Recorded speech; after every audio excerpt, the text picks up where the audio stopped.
నిన్న రోజా సెలవుమణి గారు TV9కి exclusive interview ఇవ్వడం జరిగిందండి.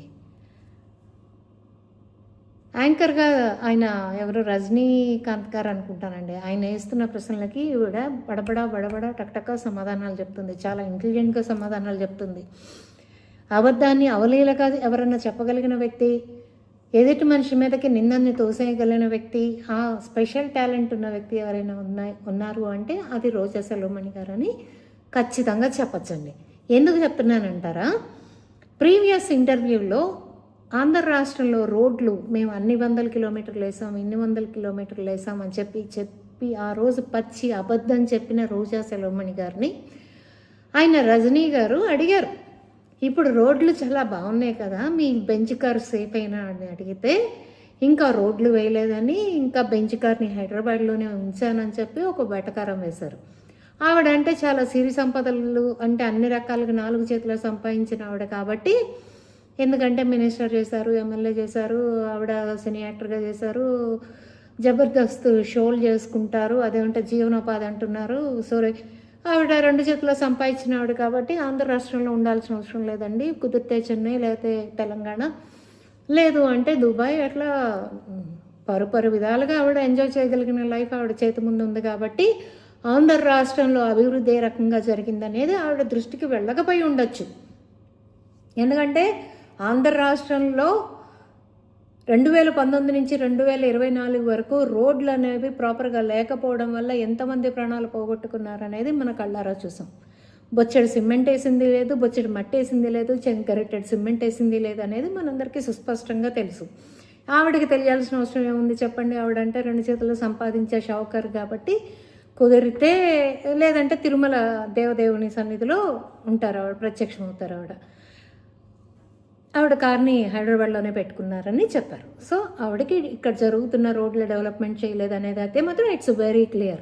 ఇకపోతే నారా చంద్రబాబు నాయుడుకి ఆయనకి బాగా తెలుసు చీటీ చినిగిపోద్దని చెప్పి ఈవిడ పేరునంట రెడ్ బుక్లో ఉన్నా కూడా ఈవిడని ఏమీ చేయట్లేదని చెప్పి ఈవిడ మాటలు పేలుతున్నారు. అమ్మా రోజా సెలవుమణి గారు, మీరు తప్పు చేశారో తప్పు చేయలేరో మీ ఆత్మసాక్షికి తెలుసు, మీ దొంగల ముఠా బ్యాచ్కి తెలుసు అనేది అందరికీ తెలుసు. మీ జగన్మోహన్ రెడ్డికి, మీ పేటీఎం బ్యాచ్కి మొత్తానికి తెలుసు. మీరు ఒక ప్రోటోకాల్లో వెళ్తే, మీరు ఇందాక ఏదో చెప్పారమ్మా, ఆ ఇంటర్వ్యూలో ఏదో చెప్పారు, మా తోడుండే ఎమ్మెల్సీలని వాళ్ళని కూడా అడిగి అన్నా అంటే వాళ్ళు కూడా వచ్చంట తీసుకెళ్లారంట. ఒకే లెటర్ మీద 50 మంది పేర్లు రాసి నువ్వు తీసుకెళ్ళిన మాట వాస్తవం కదా? 6 పర్మిషన్ ఉన్న బ్రేక్ దర్శనానికి 6 మాత్రమే తమరు ఉన్నా కూడా 6 నుంచి 9 మంది వరకు తీసుకువెళ్ళచ్చు. ఆ 9 మంది లిస్ట్ కాకుండా ఒక లెటర్ మీద ఒక 50 మంది పేర్లు రాసిన మాట నిజం కాదా? మీ రికమెండేషన్ లెటర్, మీరంత స్వచ్ఛందంగా అంత ప్యూర్గా ఉండే మనిషి అయితే మీరు అలా ఆ తప్పు ఎలా చేయగలిగారనేది నా ప్రశ్న. మీరంటే ఎమ్మెల్సీ గారులంట అన్నా నేను వెళ్తున్నానంటే మీతో పాటు ఎవరో ఒక ఎమ్మెల్సీ గారు అంటే వాళ్ళకి అవసరం లేకపోయినా కూడా వాళ్ళ ప్రోటోకాల్ వస్తానంట తీసుకెళ్లారంట. ఇక్కడ అలా తీసుకెళ్ళినా కూడా 12 మంది అవుతారు, కానీ 50 మంది అవ్వరు కదమ్మా. అలా ఎలా తీసుకెళ్లారు? అది ఎలా స్కామ్ చేయగలిగారు? స్కామ్ చేయలేదని మీరంటే సరిపోదు. ఆడుదాం ఆంధ్రాలో మీరు చేసిన స్కామ్కి మొత్తం బయటికి తీస్తారు. తీసిన రోజున ఆ రోజు ఆడవాళ్ళని చూడరు, ఏమీ చూడరు. కాకపోతే ఇక్కడ ఏంటంటే మా నారా చంద్రబాబు నాయుడు గారికి కానీ మా లోకేష్ గారికి కానీ ఆంధ్ర రాష్ట్ర అభివృద్ధి, మీరు అన్నారు చూడండి చీటీ చినిగిపోద్ది అని. చీటీ ఎవరు చీటీ చించుతారో తెలుసా మీరు? ఆంధ్ర రాష్ట్ర అభివృద్ధి చీటీ చించుతారన్న ఒక భయంతో ఏంటి పెట్టుబడిదారులని బెదిరించి భయపెట్టి ఇప్పటికే పెట్టుబడిదారులు రాకుండా మీరు చేస్తున్న అరాచకం నుంచి రాష్ట్రాన్ని కాపాడటం కోసం మిమ్మల్ని భరిస్తున్నారు. మీరు చేసిన తప్పులకి చూసి చూడనట్టు ఉన్నారు. కానీ ఏదో ఒక రోజు డెఫినెట్గా మీరు మాకు కాదు, మీరు చేసిన స్కామ్ అంతా ఏంటయ్యా అంటే అది ప్రజల సొమ్ము, ప్రజలు కట్టిన ట్యాక్సుల రూపంలో సొమ్ము కావచ్చు, ఏదైనా కావచ్చు. ఆంధ్రాలో ఆ బ్యాట్లు ఎంత నాసి రకమో అన్నీ ఆ రోజున అందరూ చూస్తున్నారు. ప్రజలు మొత్తానికి తెలుసు తమరు చేసిన స్కాములు.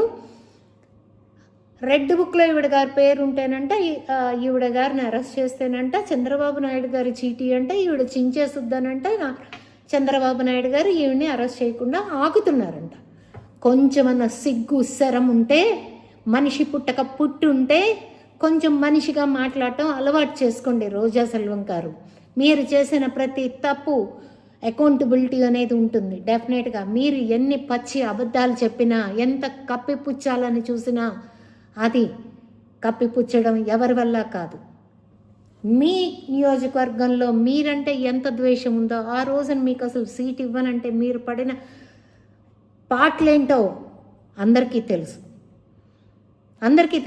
ఏంటో 45,000 వచ్చినాయి అంటే వ్యతిరేకత ఉందని ఎందుకు యాక్సెప్ట్ చేయలేకపోతున్నారు? మీ నుంచి వ్యతిరేకత ఉంది, మీరు పెట్టిన హింస, మీరు చేసిన దమనకాండ, వీటన్నిటికీ వ్యతిరేకత ఉంది, అందుకే అంత మెజారిటీ వచ్చింది. అఫ్కోర్స్ ఇంతకుముందు వచ్చి ఉండకపోవచ్చు, కానీ ఇప్పుడు ఎందుకు వచ్చిందంటే మీరు ఆ రకంగా రాష్ట్ర ప్రజల్ని అంత హింస పెట్టారు అనేది మీరు ఎందుకు యాక్సెప్ట్ చేయలేకపోతున్నారు? మాట్లాడితే ఈవీఎం అధికారంలో మీరున్నారా మేమున్నామా ఈవీఎంలని ఇచ్చేయడానికి? ఎవరిని మోసం చేయాలనుకుంటున్నారు మీరు? కొంచెమైనా ఉంటే ఆలోచించి మాట్లాడండి. మీ నియోజకవర్గంలో మీరంటే మీ వాళ్ళే చేతురిచ్చుకున్న టైం ఉంది.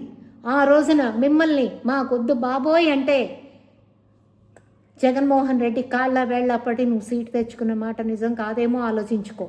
మాకు చెప్పక్కర్లా, నీకు మనసాక్షి ఉండి చస్తే ఆలోచించుకో. అమ్మా రోజా సెలవుమణి గారు, ఆంధ్ర రాష్ట్ర ప్రజల్ని మోసం చేసింది చాలు. మీరు ఆంధ్ర రాష్ట్ర రాజధాని అమరావతిగానే ఉంచబోతున్నాము అని చెప్పిన పెద్ద అబద్ధాల కోరువు నువ్వు కాదా? ఇంకా అసలు నిన్ను ఎవరు నమ్ముతారు? నువ్వు చెప్పే మాటను ఎవరు నమ్ముతారు? నువ్వు నిజాయితీగా మాట్లాడుతున్నానని చెప్పి టీవీల ముందుకు వచ్చి మాట్లాడితే ఎవరు నమ్మే పరిస్థితి లేదు తల్లి. కొంచెం గుర్తుపెట్టుకో. మీరు మాట్లాడింది, మీరు చేసిన హింసని బాబు గారు యాక్షన్ తీసుకోకపోయినా పైన దేవదేవుడు ఖచ్చితంగా మీకు బుద్ధి చెప్తారు. నువ్వు స్టార్టింగ్లో ఆంధ్ర రాష్ట్రంలో ఉండాలంటే వణికిపోయి తెలంగాణకి వెళ్ళిందని నువ్వు అక్కడికి వెళ్ళి అక్కడ పార్టీలో జారుతానంటే వాళ్ళు ఎడంకాలతో తంతే వచ్చి మళ్ళీ ఆంధ్ర రాష్ట్రంలో పడ్డావు.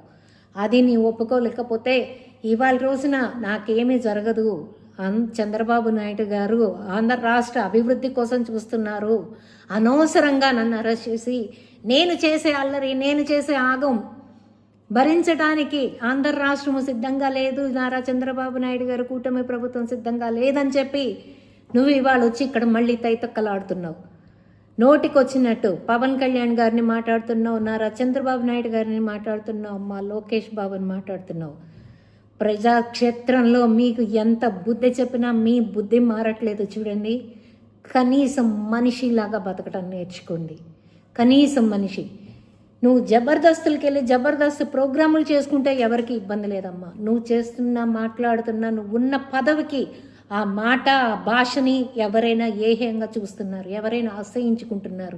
అది తప్పు అని చెప్తున్నారు తప్ప ప్రజాక్షేత్రంలో ఉండి, ప్రజల ఇచ్చిన పదవుల్లో ఉండి నువ్వు మాట్లాడే విధానాన్ని, నువ్వు వాడుతున్న పదజాలాన్ని మార్చుకోమని చెప్పారు తప్ప నిన్ను నీ జీవన భృతిని మానుకోమని ఎవరు చెప్పలేదు.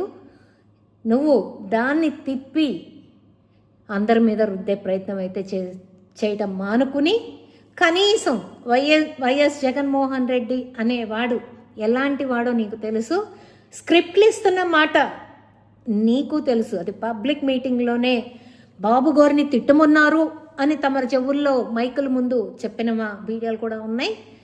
ఏంటి నువ్వు తిట్టింది, నీకు స్క్రిప్ట్లు అందితేనే తిట్టింది అనేది అందరికీ సుస్పష్టంగా తెలుసు. ఎందుకంటే నిన్న నువ్వు అతను ఆడేదమన్న నాటకం లడ్డూ విషయంలో ఒక వీడియోని రిలీజ్ చేసి ప్రజలందరినీ తప్పుతో పట్టించి మళ్ళీ ఇంకొక వీడియో తీసి దొరికిపోయిన దానివి నువ్వు.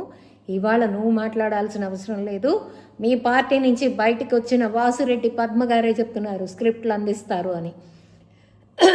మీకు ఎంత తిడితే నారా చంద్రబాబు నాయుడు గారిని, లోకేష్ గారిని, పవన్ గారిని ఎంత తిడితే మీకు అంత పెద్ద పదవులు ఇవ్వడానికి జగన్మోహన్ రెడ్డి సిద్ధంగా ఉంటాడు. సైకో మనస్తత్వం ఉన్న వ్యక్తి అని చెప్పి పబ్లిక్గా వాసిరెడ్డి పద్మ గారే చెప్తున్నారు. సో ఏంటంటే ఇక ప్రజల్ని నమ్మించడం, అబద్ధాలు చెప్పడం మానేసి ప్రజాక్షేత్రంలో ఎలా నిలదొక్కుకోవాలో, కనీసం 11 రేపొద్దున అవి కూడా ఎలా నిలబడాలో ప్లాన్ చేసుకుని ఆలోచించుకుంటారని ఆశిస్తూ సెలవు తీసుకుంటున్నాను.